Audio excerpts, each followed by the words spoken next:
नमस्कार दोस्तों, competition academy के यूट्यूब पोर्टल पे आपका स्वागत है। आइए शुरू करते हैं आज की महत्वपूर्ण प्रश्नोत्तरी और उम्मीद करते हैं कि आप लोगों की दीपावली अच्छे से निपट गई होगी। आप लोगों ने अच्छे से दीपावली मना लिया होगा और त्योहारों का ये सिलसिला तो जारी रहेगा, लेकिन आप अपने भविष्य को लेकर भी सोचें, उस पर भी विचार करें। त्यौहार आते जाते रहेंगे और 13 नवंबर को आप लोगों की परीक्षा है UPHSC वालों की, और फिर उसके बाद में UGC नेट की परीक्षा पड़ेगी, उसकी भी तिथि आ जाएगी। अभी सब्जेक्ट वाइज तिथि नहीं आई है क्योंकि छुट्टी चल रही थी, छुट्टी के बाद आ जाएगी। तो जैसा कि आप यहाँ पर ऊपर देख रहे हैं कि परीक्षा उपयोगी महत्वपूर्ण प्रश्नोत्तरी, प्रश्नों को गौर से देखिए और अपना मूल्यांकन करिए। मेरा उद्देश्य आपका ज्ञानवर्धन करना है, परीक्षा लेना नहीं।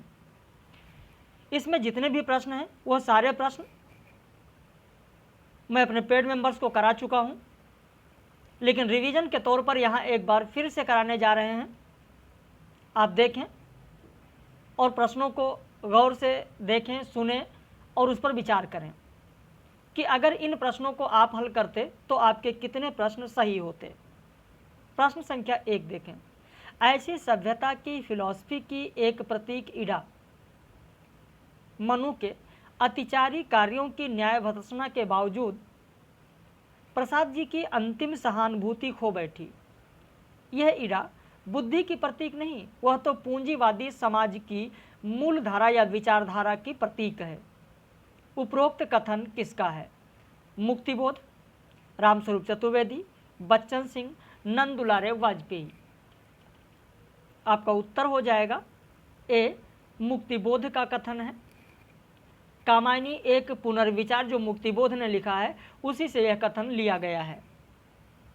अगला प्रश्न देखें। व्यंजना वस्तुतः अनुभूतिमयी प्रतिभा का स्वयं परिणाम है। कथन किसका है? जयशंकर प्रसाद, नामवर सिंह, रामचंद्र शुक्ल, नंद दुलारे वाजपेयी। आपका उत्तर हो जाएगा बी, नामवर सिंह। नामवर सिंह ने जो रचना लिखी छायावाद प्रसाद, निराला पंत, महादेवी वर्मा, उसी से यह कथन लिया गया है। आज के इस वीडियो में आप देखेंगे कुल प्रश्नों की संख्या 73 है, इसीलिए बहुत ज़्यादा विस्तृत नहीं चल रहे हैं, आपको सीधे उत्तर बताते चल रहे हैं। महीने में एक बार आओगे ठंडा पानी दूंगी, 15वें दिन आओगे चिलम पाओगे, 7वें दिन आओगे खाली बैठने को माची दूंगी, रोज रोज आओगे कुछ ना पाओगे। यह कथन गोदान के किस पात्र का है? मालती, धनिया, सिलिया, झुनिया। आपका उत्तर होगा डी, झुनिया का यह कथन है। निम्न में से किसने अंधेरे में कविता को विभाजित व्यक्तित्व की कविता कहा है? नामवर सिंह, बच्चन सिंह, रामविलास शर्मा, डॉक्टर नगेंद्र। उत्तर हो जाएगा आपका सी, रामविलास शर्मा। यहां पर आपका उत्तर हो जाएगा 4 का सी, रामविलास शर्मा ने कहा है। किस रचना में कहा है तो यह भी आपको बता दें, बच्चन सिंह की रचना है अंधेरे में इतिहास, संरचना और संवेदना। अगला प्रश्न। सुधिया उस चंदन के वन की में उमाशंकर जोशी के नाम से विष्णुकांत शास्त्री ने कौन सा संस्मरण लिखा है? आपका उत्तर हो जाएगा डी, भारतीय साहित्य के प्रज्ञा पुरुष। अगला प्रश्न। यहाँ के पत्थर पहले भी मूल्यवान थे आर्य विलोम। यह और बात है कि पहले किसी ने उसका मूल्य समझा नहीं है। आषाढ़ का एक दिन में उपरोक्त कथन किसका है? विलोम, अंबिका, मल्लिका, मातुल। उत्तर हो जाएगा आपका सी, मल्लिका का यह कथन है। अगला प्रश्न देखें। जानता कहीं जो परिणाम महाभारत का, तन बल छोड़ मैं मनोबल से लड़ता। उपरोक्त पंक्ति कुरुक्षेत्र के किस सर्ग की है? आपका उत्तर हो जाएगा बी, द्वितीय सर्ग की है। अगला प्रश्न। कुरुक्षेत्र ना तो दर्शन है और ना किसी ज्ञानी के प्रौढ़ मस्तिष्क का चमत्कार, यह तो अंततः एक साधारण मनुष्य का शंकाकुल हृदय ही है जो मस्तिष्क के स्तर पर चढ़कर बोल रहा है। कुरुक्षेत्र के बारे में उपरोक्त कथन किसका है? दिनकर, मुक्तिबोध, रमेश चंद्र शाह, रामविलास शर्मा। तो स्वयं दिनकर ने कहा है। कुरुक्षेत्र की भूमिका अगर आप पढ़ेंगे तो देखेंगे दिनकर ने स्वयं कहा है। अगला प्रश्न देखें, भवानी प्रसाद मिश्र भाषा के चलतेपन और भावों के खुलेपन के कवि हैं। कथन किसका है? नामवर सिंह, डॉक्टर नगेंद्र, बच्चन सिंह, विश्वनाथ त्रिपाठी। उत्तर हो जाएगा डी, विश्वनाथ त्रिपाठी। विश्वनाथ त्रिपाठी की रचना आप लोगों ने पढ़ा ही होगा, हिंदी साहित्य का सरल इतिहास, उसी से यह कथन है। और कई लोगों का मैसेज भी आया था कि सर जो मूल रचना हमारे पाठ्यक्रम में यूपीएससी में लगी है उससे भी प्रश्न करा दीजिए। तो आप देखेंगे बहुत सारी कहानी, नाटक, उपन्यास जो आपके पाठ्यक्रम में है उससे भी संबंधित इस वीडियो में आपको प्रश्न मिलेंगे। साथ में हिंदी साहित्य का इतिहास है, आलोचना है, इन सबसे प्रश्न आपको मिलेंगे। यदि एक ओर रामायण है तो दूसरी ओर विनय पत्रिका भी तो है। इसमें तो भक्त और भगवान ही पक्ष है, कोई तीसरा पक्ष नहीं। कथन किसका है? रामचंद्र शुक्ल, गणपति चंद्रगुप्त, नंदुलारे वाजपेयी, विश्वनाथ त्रिपाठी। आपका उत्तर हो जाएगा डी, विश्वनाथ त्रिपाठी। यह भी हिंदी साहित्य का जो सरल इतिहास है आप वहां से आप इसको पा सकते हैं। अगला प्रश्न, मनहर चौहान की कहानी 20 सुबहों के बाद में किस शहर की कहानी है? कलकत्ता, लखनऊ, इंदौर, बम्बई। आपका उत्तर हो जाएगा डी, बम्बई। अगला प्रश्न देखें, निराला की रचना दो महाकवि में दो महाकवि कौन है? तुलसीदास, रविंद्रनाथ, सूरदास, जायसी। आपका उत्तर हो जाएगा तुलसीदास और रविंद्रनाथ, पहला और दूसरा। अगला प्रश्न, सब सांच मिले सो सांच है, ना मिले सो झूठ। पंक्ति किसकी है? रज्जब, दादू दयाल, कबीरदास, रसखान। उत्तर हो जाएगा आपका ए, रज्जब की यह पंक्ति है। रामस्वरूप चतुर्वेदी की जो रचना है हिंदी काव्य संवेदना का विकास, जब आप पढ़ेंगे तो रज्जब की यह पंक्ति आपको वहाँ पर पढ़ने को जरूर मिलेगी। अगला प्रश्न, कफन कहानी का उद्देश्य क्या है? अंधविश्वास का चित्रण, शोषण व्यवस्था का चित्रण, सामाजिक यथार्थ की प्रस्तुति। 1 2 2 3 1 3 1 2 3। उत्तर हो जाएगा आपका डी, 1 2 3। ये सारे प्रश्न आप लोगों को कराए जा चुके हैं। आप देखेंगे तो लाइव कक्षा में ये सारे प्रश्न मैंने आप लोगों को कराया है, सिर्फ रिवीजन के तौर पर यहाँ पर मैं दे रहा हूँ, इसे आप देखते चलें। अगला प्रश्न, कफन कहानी में घीसू के बारे में सत्य कथन कौन सा है? घीसू अत्यंत दरिद्र व्यक्ति है, घीसू निस्वार्थी व्यक्ति के रूप में दिखाया गया है, घीसू अत्यंत निर्दयी व्यक्ति है, घीसू नशाखोर व्यक्ति के रूप में भी चित्रित है। विकल्प है 1 2 3 2 3 4 1 3 4 1 2 3 4। आपका उत्तर हो जाएगा 1 3 4। दूसरा यहाँ पर नहीं होगा, घीसू निस्वार्थी व्यक्ति के रूप में दिखाया गया है। ऐसा पूरी कहानी आप कफन कहानी अगर आपने पढ़ा होगा तो कहीं पर भी ऐसा आपको देखने को नहीं मिलेगा जहाँ पर घीसू को निस्वार्थी व्यक्ति के रूप में दिखाया गया हो। अगला प्रश्न, कफन कहानी में घीसू की उम्र लगभग कितनी बताई गई है? 40 वर्ष, 50 वर्ष, 60 वर्ष, 70 वर्ष।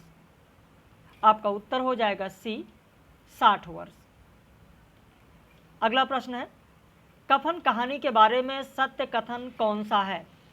घीसू की कुल 9 संतानें थीं जिसमें केवल माधव बचा था।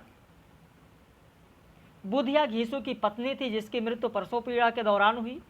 माधव और घीसू ने चंदे से कफन के लिए 5 रुपये इकट्ठा किए। जमींदार ने कफन के लिए 2 रुपये दिया था। 1 2 3 2 3 4 1 3 4 1 2 3 4, इनमें से सही कौन कौन से होंगे? तो आपका उत्तर हो जाएगा सी, 1 3 और 4 सही है। दूसरा गलत है क्योंकि बुधिया घीसू की पत्नी थी, गलत है। यहाँ पर सिर्फ इतना कथन गलत दिया गया है, बाकी इतना कथन आपका सही है। तो यहाँ पर दूसरा आपका गलत होगा, आपका उत्तर सही होगा 1 3 4। अगला प्रश्न, प्रेमचंद को कथा सम्राट की उपाधि किसने दी? आपका उत्तर हो जाएगा डी, शरद चंद्र ने। अब कई लोग कहेंगे नहीं सर दया नारायण निगम ने दिया। भाई प्रेमचंद का जो मूल नाम था धनपत राय, उससे प्रेमचंद की उपाधि की अगर बात की जाए, यहाँ पर बात की जा रही कथा सम्राट की। प्रश्न क्या है, शब्दों पर ध्यान दें, शब्दों पर ध्यान नहीं देंगे प्रश्न गलत होंगे। ऐसे ही अगर मूल रचना आपने नहीं पढ़ी है और यदि पढ़ी भी है और ध्यान नहीं दिया है तो आप देखेंगे कि बहुत सारे प्रश्न गलत हो सकते हैं। और उसी सीख के लिए यहाँ पर आपको दिया जा रहा है ताकि कहाँ कहाँ पर आप गलतियाँ कर सकते हैं वो चीज़, उसके लिए आप सचेत हो जाए पहले से। डॉक्टर बच्चन सिंह ने प्रेमचंद की पहली कहानी किसे माना है? ईदगाह, कफन, पंच परमेश्वर, सौत। आपका उत्तर हो जाएगा सी, पंच परमेश्वर। आपने तो लगभग पढ़ा सारी चीजें, इसमें ऐसा कोई प्रश्न नहीं है जो आपने ना पढ़ा हो। देखिए कुछ लोग कहते भी कि सर आप बीच बीच में बातें बहुत करते हैं। देखिए जो बातें कर रहे हैं वो मैं अपने घर की दास्तां नहीं बता रहा हूँ, गौर से सुनिए, आप ही के फायदे की बात बताई जाती है। डॉक्टर बच्चन सिंह ने प्रेमचंद की पहली कहानी किसे माना? तो पंच परमेश्वर। अब यहीं पर बात आती है कि प्रेमचंद का कहानी संग्रह सोजोतन का नाम आपने सुना होगा। पूछ लिया जाए सोजोतन किस पत्रिका में प्रकाशित हुई? बताइएगा कमेंट में आप। इसके अलावा सोजोतन में कितनी कहानियां हैं, कौन कौन सी उसकी कहानियां जमाना पत्रिका में प्रकाशित हुई? उसकी कौन कौन सी कहानियां जमाना पत्रिका में प्रकाशित हुई? कौन सी कहानी ऐसी जिस शोक का पुरस्कार नाम से जाना जाता है? ये सारी चीजें मैं इसलिए बताते चल रहा हूं, आप देख रहे हैं, आप ही लोगों के फायदे की बात होती है। प्रेमचंद का कहानी संग्रह सोजोतन जो था वो जमाना पत्रिका में प्रकाशित हुई। 5 कहानियां उसमें संकलित हैं। इसके दुनिया वह हुब्बे वतन है, दुनिया का सबसे अनमोल रतन, यह मेरा वतन है, शेख मखमूर, सिले मातम, ये सब आप देखेंगे तो सोजोतन में संकलित हैं 5 कहानियां, जिसमें सिले मातम को शोक का पुरस्कार कहा जाता है। बात जमाना पत्रिका की अगर की जाए तो बड़े घर की जो बेटी है वह भी जमाना पत्रिका में प्रकाशित हुई थी कहानी। तो ये सारी चीज़ें आप लोग जरूर ध्यान रखें, आप ही लोगों के फायदे के लिए बताया जाता है। दुनिया का दस्तूर है, नहीं तो लोग बाभनों को हजारों रुपए क्यों दे देते? कौन देखता है परलोक में मिलता है या नहीं? उपरोक्त कथन किस कहानी का है? 1.25 सेर गेहूं, कफन, ईदगाह, बड़े घर की बेटी। उत्तर हो जाएगा आपका बी, कफन। अगला प्रश्न, प्रेमचंद के किस कहानी का उद्देश्य आर्थिक विषमता के साथ साथ जीवन के यथार्थ को प्रस्तुत किया गया है? दुनिया का अनमोल रतन, ईदगाह, बड़े घर की बेटी, ठाकुर का कुआं। तो यहां पर भी उत्तर हो जाएगा आपका बी, ईदगाह। अगला प्रश्न, ईदगाह कहानी का विषय क्या क्या है? गरीबी के संस्कार, एक बालक की मातृभावना, हामिद का बुद्धिवादी तर्क। 1 2 2 3 1 3 1 2 3। उत्तर हो जाएगा आपका डी, 1 2 3। 3 के तीनों यहाँ पर जो कथन दिए गए वह सही हैं। अगला प्रश्न, दुनिया का अनमोल रत्न कहानी का विषय क्या क्या है? प्रेम का आदर्श स्वरूप, जवानों की कुर्बानी, देश विद्रोह की भावना, 2 रत्नों की बात। 1 2 1 2 3 2 3 4 1 2 3 4। उत्तर हो जाएगा आपका ए, 1 और 2। दुनिया का अनमोल रत्न कहानी का यह विषय है प्रेम का आदर्श स्वरूप, जवानों की कुर्बानी।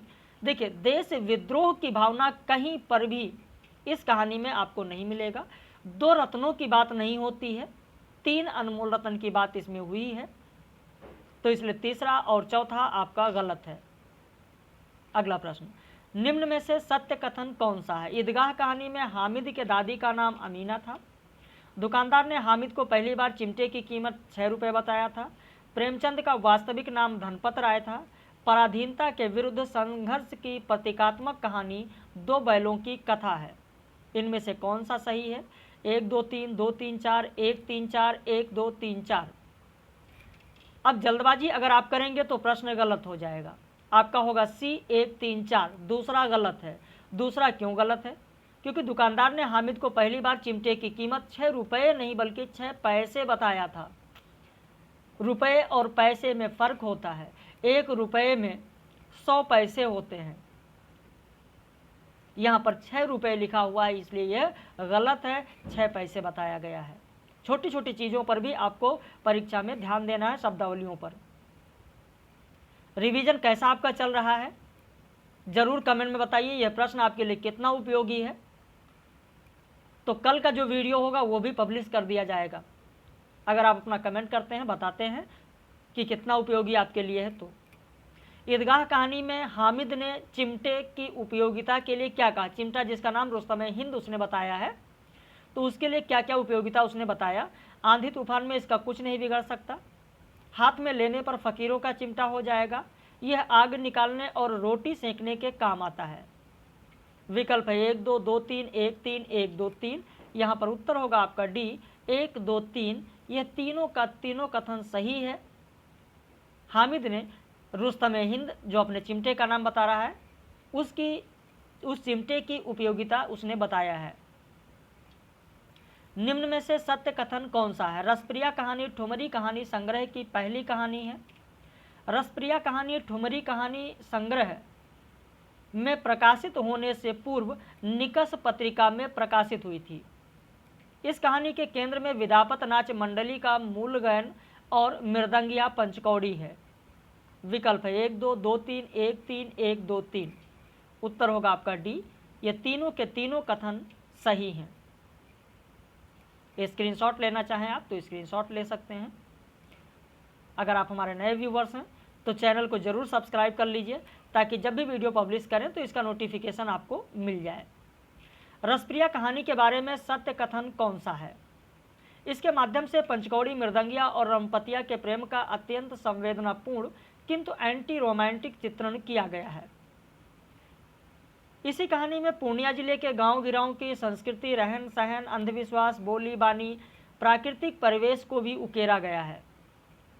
इसी में मृदंगिया को मोहना का अपरूप रूप देखकर उसे मंडली के नटुआ की स्मृति आ जाती है। 1 2 सही है, 2 3 सही है, 1 3 सही है या 1 2 3 सही है? तो आपका उत्तर होगा डी 1 2 3 तीनों सही हैं।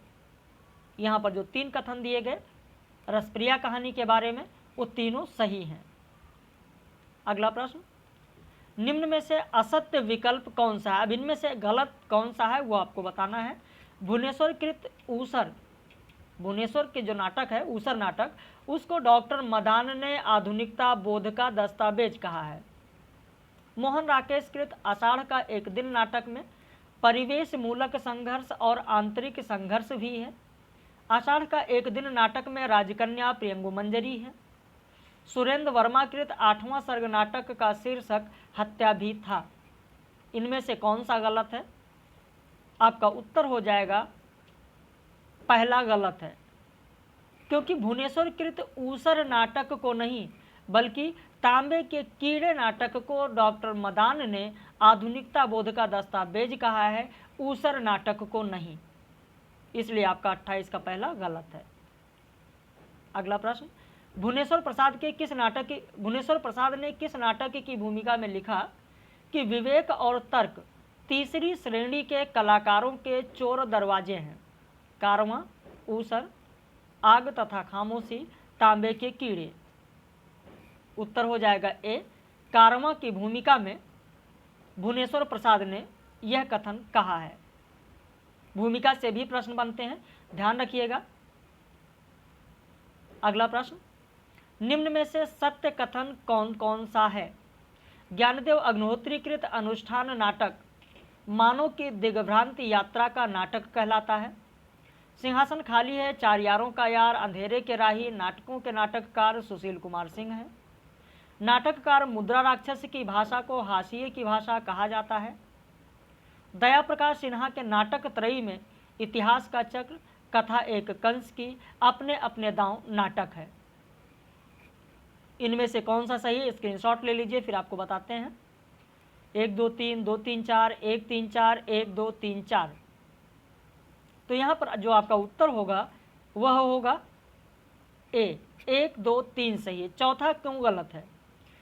कॉपी पेन अगर आपके पास है तो जरूर लिख लें, अगर ना पता हो। दया प्रकाश सिन्हा के नाटक त्रयी में कौन कौन से हैं? तो आप देखें, इतिहास का चक्र, इतिहास का चक्र इसमें मिलेगा। कथा एक कंस की भी है नाटक त्रयी में, लेकिन अपने अपने दांव नाटक नहीं है, बल्कि सीढ़ियाँ दया प्रकाश सिन्हा के नाटक त्रयी में कौन कौन से नाटक हैं? तो पहला होगा सीढ़ियाँ, दूसरा लिखें इतिहास का चक्र, और तीसरा है कथा एक कंस की।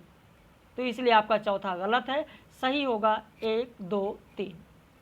अगला प्रश्न, निम्न में से सत्य कथन कौन सा है? बैगन की नाव, एक था गधा, अंधों का हाथी आदि नाटक शरद जोशी का है। चंद्रगुप्त नाटक की प्रमुख घटनाएं नंद कुल की पराजय, सिकंदर का आक्रमण, अलक्षेंद्र का आक्रमण आदि है। चंद्रगुप्त नाटक में कुल गीतों की संख्या 12 है। सूरदास, श्रवण कुमार, सीता वनवास आदि नाटक आगा हस्र के हैं। विकल्प है 1, 2, 3, 2, 3, 4, 1, 3, 4, 1, 2, 3, 4। इनमें से कौन सा सही है? उत्तर हो जाएगा आपका सी, 1, 3, 4 सही है। तो फिर दूसरा गलत क्यों है? दूसरा गलत इसलिए है क्योंकि चंद्रगुप्त नाटक की 3 प्रमुख घटनाएं हैं। और कौन कौन सी हैं? वह है नंद कुल की पराजय, सिकंदर का आक्रमण इसमें नहीं है, नंद कुल की पराजय है, अलक्षेंद्र का आक्रमण है और सेल्यूकस का पराभव है। सिकंदर का आक्रमण नहीं है, सेल्यूकस का पराभव है। तो इसलिए दूसरा आपका गलत होगा, 1, 3, 4 सही है। आप देख रहे हैं, छोटी छोटी अगर आप गलती करेंगे, शब्दों पर ध्यान नहीं देंगे, प्रश्न गलत हो जाएगा। परीक्षा में जल्दबाजी में आप लोगों के 5 से 7 प्रश्न गलत हो जाते हैं, और परीक्षा हॉल से जब बाहर निकलते हैं तब कहते हैं कि मैंने जल्दबाजी कर दिया और 5-7 प्रश्न गलत हो गए। 90% अभ्यर्थी के मुंह से ये चीज़ सुनने को मिलती है। तो इसलिए ध्यान रखें, जल्दबाजी परीक्षा में न करें, शब्दों पर जरूर ध्यान दें। निम्न में से सत्य कथन कौन कौन से हैं? चंद्रगुप्त नाटक में सिंधु देश की राजकुमारी मालविका है। चंद्रगुप्त नाटक में सबसे कम गीत कल्याणी के हैं। स्कंदगुप्त नाटक में जयमाला बंधुवर्मा की पत्नी है। स्कंदगुप्त नाटक में विजया माधव के धनकुबेर की कन्या है। प्रसादकृत करुणालय नाटक वैदिक कालीन विषय वस्तु पर है। इनमें से कौन सा सही है? 1, 3, 5, 2, 3, 4, 2, 3, 5, उपरोक्त सभी। तो आपका उत्तर होगा डी, उपरोक्त सभी सही है। देखिए, चंद्रगुप्त नाटक में सिंधु देश की राजकुमारी मालविका है। इसमें जो पात्र हैं मैंने आप सभी लोगों को पढ़ाया है, ध्यान दीजिए। चाहे वो अलका हो, तक्षशिला की राजकुमारी, चाहे सुवासिनी हो, सक्टार की कन्या, या मालविका हो, सिंधु देश की राजकुमारी, या कार्नेलिया हो, सेल्यूकस की कन्या, या कल्याणी हो, मगध की राजकुमारी, इन सब पर आपको ध्यान देना है। चंद्रगुप्त नाटक में सबसे कम गीत कल्याणी के हैं। भाई, अलका के 3 गीत हैं, सुवासिनी के 2 गीत हैं, मालविका के 2 गीत हैं, कार्नेलिया के 2 गीत हैं, कल्याणी के 1 गीत है, 1 नेपथ्य गान है, 1 राक्षस गीत है। तो इस तरीके से इसे भी आप ध्यान रखें। वहीं स्कंदगुप्त नाटक में जयमाला बंधुवर्मा की पत्नी है, तो उसमें भी जो महिला पात्र है उस पर भी आपको ध्यान रखना है। यह स्कंदगुप्त नाटक में विजया माधव के धनकुबेर की कन्या है। भाई, देवकी कुमारगुप्त की बड़ी रानी है, अनंत देवी कुमारगुप्त की एक छोटी रानी है, अनंत देवी बड़ी रानी है। जयमाला बंधुवर्मा की पत्नी है, देवसेना बंधुवर्मा की बहन है, कमला भट्टार की जननी है, मालिनी मातृगुप्त की प्राणिनी है। तो इन सबको आपको ध्यान में रखना है। प्रसाद के करुणालय नाटक वैदिक कालीन विषय वस्तु पर है। देखिए, प्रसाद के 2-3 नाटक ऐसे हैं जिसमें समय पूछ लिया जा सकता है। जैसे करुणालय वैदिक कालीन विषय वस्तु पर है। विशाख बौद्धों का पतन काल है उसमें। जन्मेजय का नाग यज्ञ आप देखें तो उसमें उपनिषद कालीन उसमें विषय वस्तु है। अजातशत्रु की बात करें तो बौद्ध कालीन विषय वस्तु है। तो इस तरीके से आप देखेंगे तो किसके समकालीन है या किस समय का उसमें दिया गया है, तो उस पर भी आप लोगों को ध्यान रखना है। अगला प्रश्न, निम्न में से कौन सा गीत नाट्य नहीं है? अंधायुग, कल्पांतर, स्वर्ण विहान, अत्याचार का परिणाम। तो यहाँ पर आपका उत्तर हो जाएगा डी, अत्याचार का परिणाम, विशंभर शर्मा का। निम्न में से सत्य कथन कौन सा है? अंधायुग नाटक का प्रथम अंक कौरव नगरी है। अंधेर नगरी नाटक का अंतिम दृश्य शमशान है। सूखी डाली एकांकी में संयुक्त परिवार की समस्या को उठाया गया है। 1 2 2 3 1 3 1 2 3 उत्तर हो जाएगा डी 1 2 3 तीनों आपके सही हैं। अगला प्रश्न, द्विवेदी युग के बारे में किसने कहा कि नाम लेने योग्य अच्छे मौलिक नाटक बहुत दिनों तक दिखाई न पड़े, अलबत्ता अनुवादों की परंपरा चलती रही? डॉक्टर नगेंद्र, नामवर सिंह, बच्चन सिंह, रामचंद्र शुक्ल। उत्तर हो जाएगा आपका डी आचार्य रामचंद्र शुक्ल ने कहा है। कुल प्रश्नों की संख्या मैंने आपको बता दिया कि 73 है। प्रश्न कैसे हैं और इन प्रश्नों से आपका रिवीजन किस तरह से हो रहा है कमेंट करके जरूर बताएं, अपनी प्रतिक्रिया जरूर व्यक्त करें। मानस का हंस उपन्यास के लिए असत्य विकल्प कौन सा है? तुलसीदास ने रत्नावली को राजापुर लौट जाने का आदेश दिया। विक्रमपुर के राजा भगत रत्नावली को साथ लाए थे। इस उपन्यास में रत्नावली और टोडर के संवाद का मार्मिक चित्रण है। तुलसीदास काशी के लोलार्क कुंड के मठ में कृष्ण भक्ति की आरती व कृष्ण भक्ति का एक पद गा रहे थे। इसमें से गलत होगा आपका सी। मानस के हंस उपन्यास में पूरे उपन्यास में कहीं पर भी रत्नावली और टोडरमल का संवाद नहीं है, इसलिए यहां पर आपका उत्तर सी गलत है। मानस के हंस में तुलसीदास का एक कथन है, ध्यान रखिएगा, हो सकता है कि परीक्षा में पूछ लिया जाए। तुलसीदास ने अपने इष्ट देव के संदर्भ में उन्होंने कहा है कि जैसे चुटकी में डोर सधी होने पर पतंग को आकाश में चाहे कहीं भी विचरण करे कोई बाधा नहीं पहुंचती, और उसी तरीके से उन्होंने मनुष्य मन और ईश्वर के बीच जो भक्ति है, जो भक्ति करता है व्यक्ति, उसी को डोर उन्होंने माना है। तो इस तरीके का कथन जो है वो बहुत ही महत्वपूर्ण है। साथ में यह भी प्रश्न पूछा जा सकता है कि मानस के हंस में रत्नावली ने रामायण का पाठ कहाँ किया था, रामायण कहाँ पर पढ़ा था, रामायण का पारायण कहाँ किया था? तो गंगाराम के घर पर किया था। और वहीं पर टोडरमल ने कहा भी है, जब रत्नावली और तुलसीदास को मिलाने की ये लोग बात करते हैं तो वहीं पर कहते हैं कि जिस दिन गठजोड़े से जहाँ पर पति पत्नी साथ हों, तो जिस दिन गठजोड़े से महात्मा जी का जूठन गिरने का सौभाग्य मेरे घर को मिलेगा, ये टोडरमल ने कहा है। तो ये भी एक बहुत ही महत्वपूर्ण कथन हो सकता है परीक्षा की दृष्टि से। मानस का हंस के लिए असत्य विकल्प कौन सा है? तुलसीदास त्रिविध ताप में जल रहे थे। राजा राम भगत, गंगाराम टोडरमल, कैलाश आदि रत्नावली और तुलसीदास के मिलन में शामिल थे। रत्नन ने एक जगह कहा है कि पीहर का पक्ष लेना नारी मन का नैसर्गिक न्याय है। मैं यदि लड़का होता तो मेरे पितृ की पीढ़ियों में पूजती हुई आ रही गद्दी आज यूं सूनी न होती।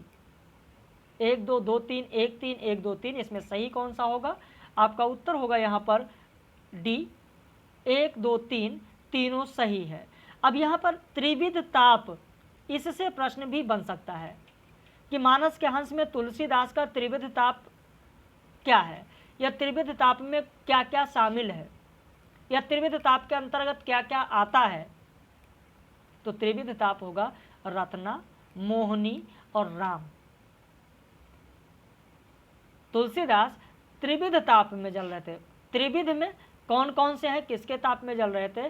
तो एक तो रत्ना का प्रेम उधर, दूसरी तरफ मोहनी, और एक तरफ इधर राम जी यानी रामचंद्र, यानी भगवान रामचंद्र।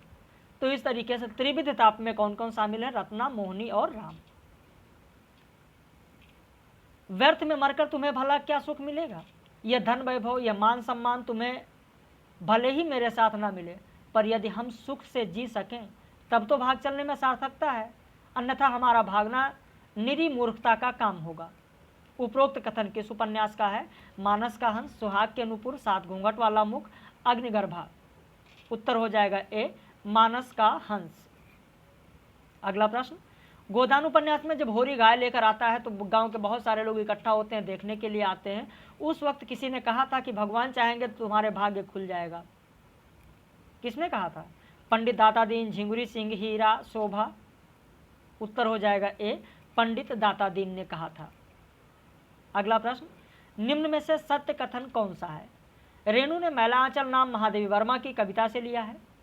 मैला आंचल के कथानक के आधार पर इंदु प्रकाश पांडे ने रेणु को नादान कथाकार कहा है। दीर्घतपा उपन्यास का अन्य नाम कलंक मुक्ति भी है। इसमें फूल भी है, सूल भी, धूल भी है, गुलाब भी, कीचड़ भी। यह कथन मैला आंचल की भूमिका का है। 1 2 3 2 3 4 1 3 4 1 2 3 4 इनमें से कौन सा सही है? उत्तर होगा आपका बी 2 3 4 सही है, पहला गलत है।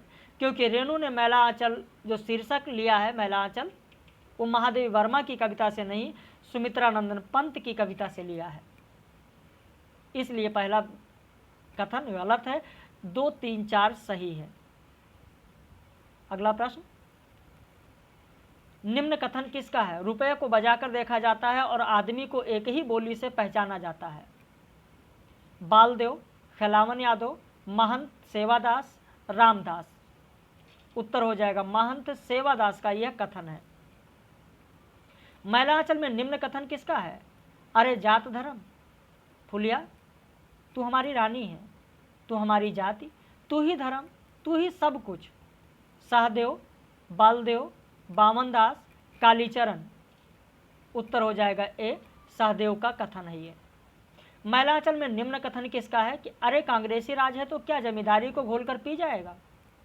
डॉक्टर प्रशांत, बामनदास, हरगौरी, विश्वनाथ। उत्तर हो जाएगा आपका सी, हरगौरी का कथन है। अगला प्रश्न, मैला आंचल में धूल है, कीचड़ है, क्यों? भूमिका में क्यों कहा गया कि इसमें धूल भी है, सूल भी, गुलाब भी है, कीचड़ भी? क्यों कहा गया है? तहसीलदार विश्वनाथ की घूसखोरी के कारण, सहदेव फुलिया के साथ प्रेम के बहाने शोषण के कारण, हुजूर लड़की की जाति बिना दवा दारू के ही आराम हो जाती है, क्या इस कथन के कारण? कि महिलाओं की क्या स्थिति है, लड़कियों की क्या स्थिति है, इस कारण बताया गया। बावनदास जैसा त्यागी आदमी की आत्मा जलेबी और तारा देवी की देह भोगने के लिए लालायित हो जाता है, क्या इस कारण कहा गया? उत्तर होगा डी, बिल्कुल सही है, इसी कारण कहा गया है।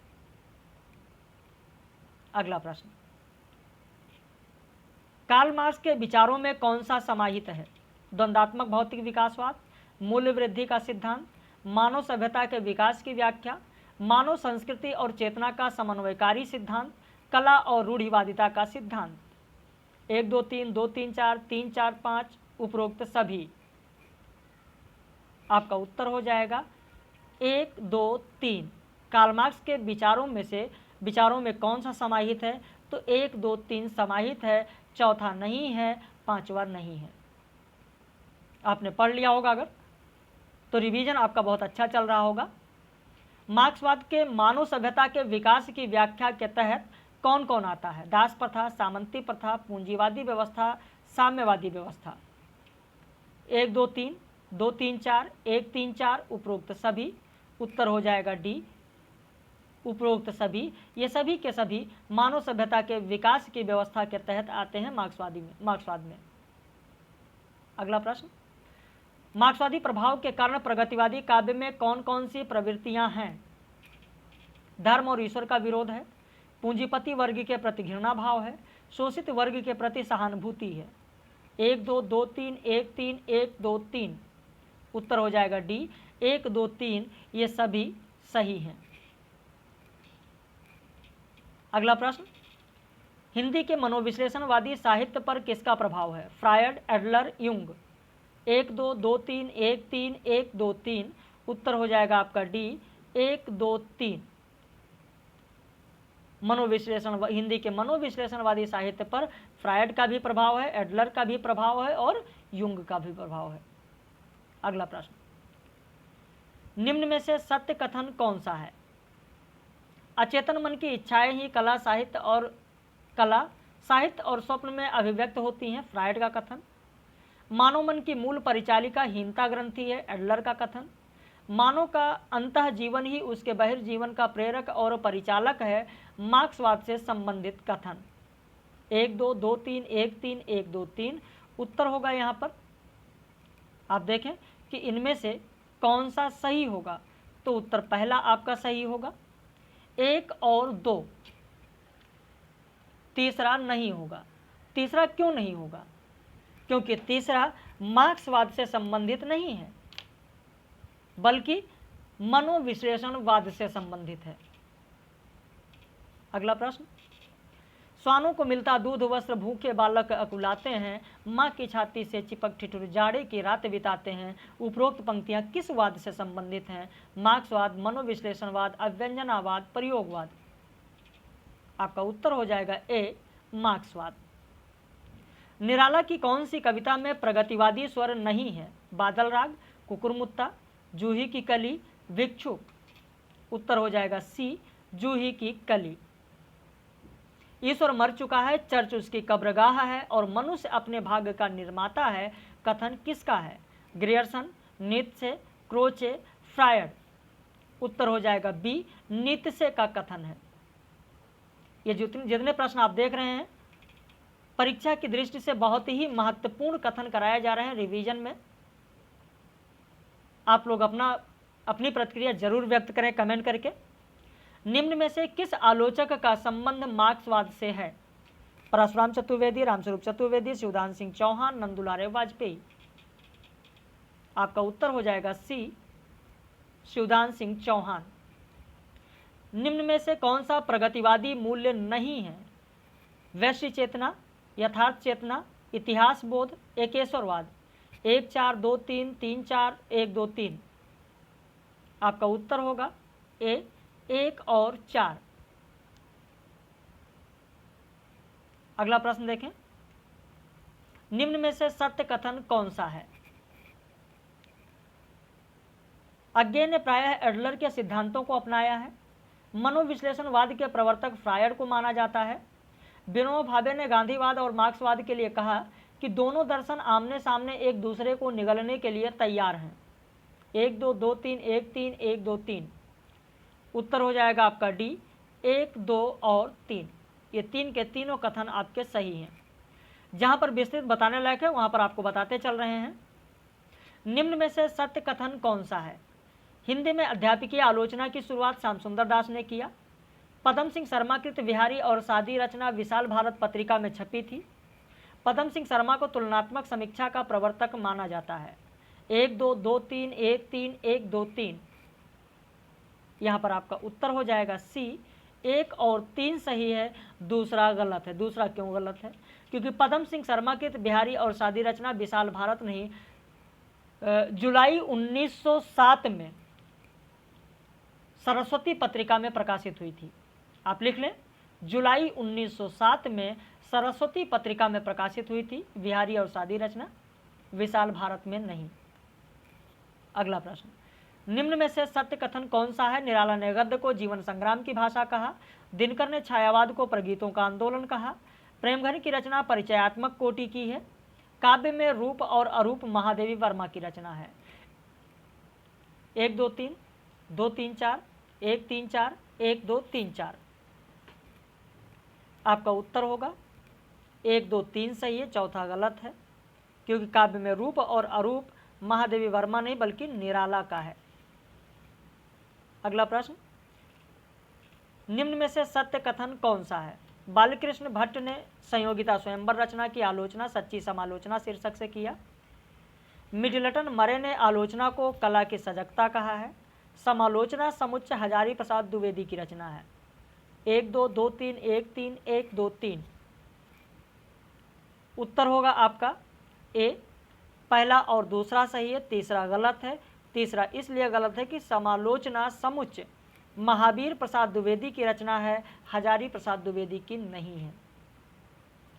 देखिए, ये छोटी छोटी शब्दावलियां हैं, अगर इन पर आप ध्यान नहीं देंगे, जल्दबाजी करेंगे तो परीक्षा में भी प्रश्न गलत होने की संभावना बनी रहती है। इसलिए आप जल्दबाजी ना करें, समझते हुए चलें।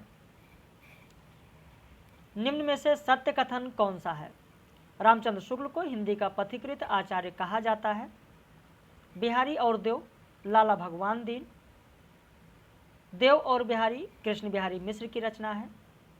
रामचंद्र शुक्ल ने कहा कि यदि गद्य कवियों की कसौटी है तो निबंध गद्य की कसौटी है। भगवत स्वरूप मिश्र ने नंदुलारे वाजपेयी को सौष्ठववादी आलोचक माना है। इनमें से कौन सा सही है? आपका उत्तर होगा डी। 1, 2, 3, 4, 4 के चारों कथन ये सही हैं। अगला प्रश्न, रहस्यवाद का उद्भव वैदिक काल से किसने माना है? आपका उत्तर हो जाएगा ए, जयशंकर प्रसाद ने माना है। निम्न में से सत्य कथन कौन सा है? निराला ने कविता को कहा कि वह परिवेश की पुकार है। यदि मैं कामायनी लिखता समीक्षात्मक रचना सुमित्रानंदन पंत की है। महादेव वर्मा की समीक्षात्मक भूमिकाओं का संपादन गंगा प्रसाद पांडे ने किया। डॉक्टर नगेंद्र ने रीतिकालीन कविता को क्षयग्रस्त घोषित किया। इसमें से कौन सा सही है? आपका उत्तर होगा डी, सभी के सभी सही हैं। 1, 2, 3, 4 ये सभी सही हैं। ये सारे प्रश्न आप लोगों को कराए जा चुके हैं, ध्यान रखिएगा, मैं बार बार कह रहा हूँ। कुछ लोग अभी भी कमेंट आ जाता है या व्हाट्सएप पे मैसेज आ जाता है, सर मैंने तो नहीं पढ़ा। भाई वो आपकी गलती है कि आपने पढ़ा या नहीं पढ़ा, इसीलिए कोई छुट्टी नहीं होती है। लगातार आपको टेस्ट सीरीज, लगातार आपको स्टडी मटेरियल सब कुछ भेजा जाता है शेड्यूल के अनुसार। और जाहिर सी बात है कि आप 2 दिन अगर गैप कर देंगे तो इतना मैटर आपके पास हो जाएगा कि फिर अगले दिन उसे पूरा कर पाना आपके लिए बहुत मुश्किल होगा, या तो फिर कम से कम 7-8 घंटे आप समय देंगे। तो 24 घंटे में अगर आपने समय निकालकर 2-3 घंटे डेली आपने कर लिया होगा तो बिल्कुल आपका नहीं छूटा होगा। निम्न में से सत्य कथन कौन सा है? यथार्थ और आदर्श रामकुमार वर्मा की रचना है। व्यवहारिक आलोचना के जनक बालकृष्ण भट्ट माने जाते हैं। हिंदी में मनोविश्लेषणवादी समीक्षा की शुरुआत इलाचंद जोशी से मानी जाती है। रामचंद्र शुक्ल ने डॉक्टर नगेंद्र की रचना सुमित्रानंदन पंत को ठीक ठिकाने की पुस्तक कहकर प्रशंसा की है। इनमें से कौन सा सही है? आपका उत्तर होगा बी, 2, 3, 4 सही है, क्योंकि यथार्थ और आदर्शवाद महादेवी वर्मा की रचना है, रामकुमार वर्मा की नहीं है। तो आपका पहला गलत होगा, दूसरा सही, तीसरा सही और चौथा सही। जो नई कविता निम्न वर्ग के जातीय संघर्ष को यथार्थ के धरातल पर व्यक्त करती है उसके केंद्र में मुक्तिबोध है, अज्ञेय नहीं। कथन किसका है? आपका उत्तर हो जाएगा सी, नामवर सिंह का है। कला कभी अश्लील नहीं हो सकती और सौंदर्य तो असत हो ही नहीं सकता, वह तो चेतना की झलक है। किसने कहा है? तो नंदुलारे वाजपेयी का यह कथन है। अगला प्रश्न, निम्न में से सत्य कथन कौन सा है? भावावेग, कल्पना और पद लालित्य को कविता कहा जा सकता है, हजारी प्रसाद द्विवेदी का कथन। कविता अपने उच्चतम स्तर पर पहुंचकर अलंकार विहीन हो जाती है। उस समय उसके प्रवाह में अलंकार, ध्वनि, वक्रोक्ति न जाने कहाँ बह जाते हैं और संप्रदाय न जाने कैसे मलियामेट हो जाते हैं। नंदुलारे वाजपेयी का कथन। साहित्य के क्षेत्र में जो भी उपज हुई है उसे भली भांति देखना या उस पर विचार करना ही आलोचना है, विश्वनाथ प्रसाद का कथन। इसमें सही कौन सा होगा? तो आपका उत्तर होगा डी, उपरोक्त सभी सही है। 3 के तीनों कथन यहाँ पर सही हैं। पहला, दूसरा, तीसरा जो कथन दिया गया, यहाँ पर जो आप कथन देख रहे हैं ये बहुत ही महत्वपूर्ण कथन है। अगर आपको पता है बहुत अच्छी बात है, अगर नहीं पता है तो स्क्रीनशॉट ले लें ताकि अगर परीक्षा में प्रश्न आए तो आपका छूटे ना। किशोरीलाल गोस्वामी के किस उपन्यास की आलोचना करते हुए बालमुकुंद गुप्त ने उसे कलंक भरी पोथी कहा है? उत्तर हो जाएगा ए, तारा व छत्र कुल कमलिनी। निम्न में से बेमेल जोड़ा कौन सा है? समालोचना दर्श रत्नाकर, साहित्यालोचन श्याम सुंदर दास, आलोचना दर्श रामाशंकर शुक्ल रसाल, आलोचनांजलि हजारी प्रसाद द्विवेदी। इसमें से डी आपका बेमेल है, क्योंकि हजारी प्रसाद द्विवेदी का नहीं बल्कि महावीर प्रसाद द्विवेदी का है। अगले प्रश्न पर चलने से पहले आपको बताते हैं, बहुत सारे हमारे पास फ़ोन आ रहे हैं, अभी भी आ रहे हैं कि सर मुझे ज्वाइन करना है, नया बैच कब होगा। मैं बार बार आप लोगों से कह रहा हूं कि ध्यान दीजिए, 15 नवंबर से हमारा पहला बैच शुरू होगा और 10 दिसंबर से हमारा दूसरा बैच शुरू होगा, जिसमें आपको कंप्लीट सिलेबस का पूरा PDF नोट्स मिलेगा, प्रतिदिन वीडियो लेक्चर मिलेगा, प्रतिदिन लाइव कक्षा मिलेगी, 7 दिन कक्षाएं होंगी। अभी साप्ताहिक टेस्ट सीरीज मिलेगी, जब परीक्षा आएगी तो आपको लगातार 2-2, 3-3 टेस्ट सीरीज डेली मिलेगा। उसके लिए इस नंबर पर फ़ोन करके या व्हाट्सएप करके फीस और सारी जानकारी आप ले सकते हैं। परीक्षा के बाद ये बैच हमारे प्रारंभ होंगे। वीडियो में कमेंट करने से आपको कोई जानकारी नहीं मिल पाएगी। आप इस नंबर पर फ़ोन या व्हाट्सएप करेंगे तभी आपको सारी जानकारी मिलेगी।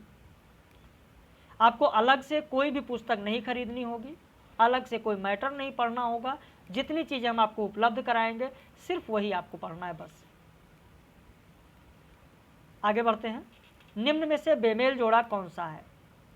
मीरा की प्रेम साधना भुवनेश्वर नाथ मिश्र, प्रसाद जी का काव्य कला रामनाथ सुमन, प्रसाद की नाट्य कला सेठ गोविंद दास, पद्माकर की काव्य साधना गंगा प्रसाद। इसमें से सी सुमेलित नहीं है, सेठ गोविंद दास का नहीं, रामकृष्ण शुक्ल का है। दुनिया का अनमोल रत्न कहानी में दिलफरेब पहली बार अपनी प्रेमिका के लिए कौन सा अनमोल रत्न लाया था? तो आंसू की एक बूंद पहला अनमोल रत्न लाया था। कानों में कंगना कहानी ये असिस्टेंट प्रोफेसर में नहीं है, ध्यान दीजिएगा, यूजीसी नेट में है। ये जो बैच चल रहा है वो यूजीसी नेट और असिस्टेंट प्रोफेसर यूपीएचएससी के दोनों का कंबाइंड है। कानों में कंगना कहानी का नरेंद्र कहाँ पर नाच देखने जा रहा था कि उसकी आंख किन्नरी से मिली? आपका उत्तर होगा बी, मुरादाबाद। बेनीपुरी जी ने चतुर माली जौहरी की भांति जहाँ कहीं भी पात्र मिले उन्हें लेकर अपनी कुशल लेखनी से पात्र का चित्र खड़ा कर दिया। कथन किसका है? उत्तर हो जाएगा सी, हरवंश लाल शर्मा का यह कथन है। अगला प्रश्न, निम्न में से किसने उपन्यास को प्रेम का विज्ञान माना है? ईश्वरी प्रसाद, भारतेंद्र जी, किशोरीलाल गोस्वामी, देवकीनंदन खत्री। उत्तर हो जाएगा सी, किशोरीलाल गोस्वामी। जो आपके पाठ्यक्रम में स्त्री विमर्श है, अगर उस पर प्रश्न देखा जाए तो कुछ इस तरीके का प्रश्न स्त्री विमर्श के तहत आ जाएगा, क्योंकि ये जितने उपन्यास यहाँ पर लिखे हैं वो आपके पाठ्यक्रम में नहीं है। स्त्री की सुंदरता आटे का दिया है। आटे के दिए को घर में रखा जाए तो चूहे खाते हैं और बाहर रखा जाए तो कौवे चोंच मारते हैं। उपरोक्त कथन किस उपन्यास का है? आदर्श दंपत्ति, वामा शिक्षक, आदर्श सिंधु, लवंगलता। उत्तर हो जाएगा ए, आदर्श दंपत्ति। बाकी हम लोग प्रश्न संख्या 74 से 150 तक कल मिलेंगे। इसी टाइम आपको वीडियो मिल जाएगा, लेकिन कमेंट करना ना भूलें। अगर आप कमेंट नहीं करेंगे तो वीडियो पब्लिश नहीं होगा। आप अपनी प्रतिक्रिया जरूर व्यक्त करें कि यह प्रश्न आपके लिए कितना उपयोगी है रिवीजन के लिए, और अगर आप इन प्रश्नों को हल करते तो इसमें कितने प्रश्न आपके सही होते, ईमानदारी के साथ एक बार जरूर बताइएगा। आपने वीडियो को अंत तक देखा, समय दिया, इसके लिए बहुत बहुत धन्यवाद।